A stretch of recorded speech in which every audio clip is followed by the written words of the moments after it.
মানবতাবিরোধী অপরাধের মামলায় ক্ষমতাচ্যুত প্রধানমন্ত্রী শেখ হাসিনার মৃত্যুদণ্ড প্রদানকারী বিচারক ও আন্তর্জাতিক অপরাধ ট্রাইব্যুনাল একের চেয়ারম্যান বিচারপতি মোহাম্মদ গোলাম মর্তুজা মজুমদারের ব্যবহৃত ফেসবুক ও হোয়াটসঅ্যাপ অ্যাকাউন্ট হ্যাক হয়েছে। এ ঘটনায় একটি সাধারণ ডায়েরি করা হয়েছে। ২০২৪ সালের ছাত্র জনতার অভ্যুত্থানে গণহত্যার অভিযোগে অভিযুক্ত সাবেক প্রধানমন্ত্রী শেখ হাসিনাকে মৃত্যুদণ্ড প্রদান করা হয়। এ ঘটনায় রীতিমতো হইচই পড়েছে পুলিশ প্রশাসনে। আলোচনা চলছে কারা বিচারপতির আইডি হ্যাক করেছে।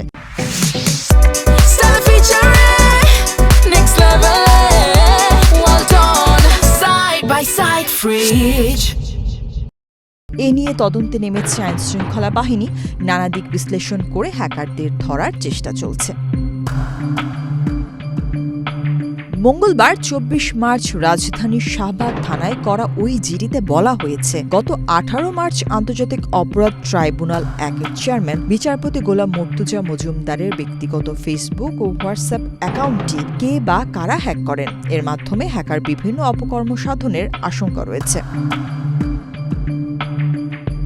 এছাড়া এ বিষয়ে ব্যবস্থা নিতে বাংলাদেশ টেলিযোগাযোগ নিয়ন্ত্রণ কমিশনে চিঠি দেওয়া হয়েছে। আগামী ৭ কার্যদিবসের মধ্যে প্রয়োজনীয় পদক্ষেপ নেওয়ার অনুরোধ জানানো হয়েছে চিঠিতে। আবেদনপত্রের অনুলিপি জননিরাপত্তা বিভাগ, স্বরাষ্ট্র মন্ত্রণালয়ের সিনিয়র সচিব এবং ঢাকা মহানগর পুলিশের কমিশনারের কাছেও প্রেরণ করা হয়েছে।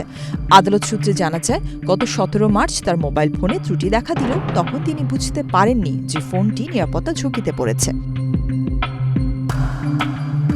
পরবর্তী সময় বিষয়টি বুঝতে পারার আগেই তার ফেসবুক ও হোয়াটসঅ্যাপ অ্যাকাউন্টটি বেদখল হয়ে যায়। গত ২২ মার্চ মোবাইল ফোনটি ব্যবহার করতে না পারলে তিনি আইসিটি প্রসিকিউটর ও ডিজিটাল ফরেনসিক বিশেষজ্ঞ তানভীর হাসান জোহাকে বিষয়টি জানান। পরে জোহা ডিভাইসটি থেকে দূরবর্তী নিয়ন্ত্রণের সফটওয়্যার অপসারণ করেন। তানভীর হাসান জোহা জানান, বিচারপতি অসাবধানতাবশত প্রতারণামূলক লিঙ্কে প্রবেশ করা বা অননুমোদিত অ্যাপ্লিকেশন ডাউনলোড করার কারণে এ ঘটনা ঘটেছে। আপাতত মোবাইল ফোনটি বেদখলমুক্ত করা সম্ভব হয়েছে। তবে বিচারপতির ফেসবুক ও হোয়াটসঅ্যাপ অ্যাকাউন্ট এখনও তার নিয়ন্ত্রণে আনা যায়নি বলে জানা গেছে।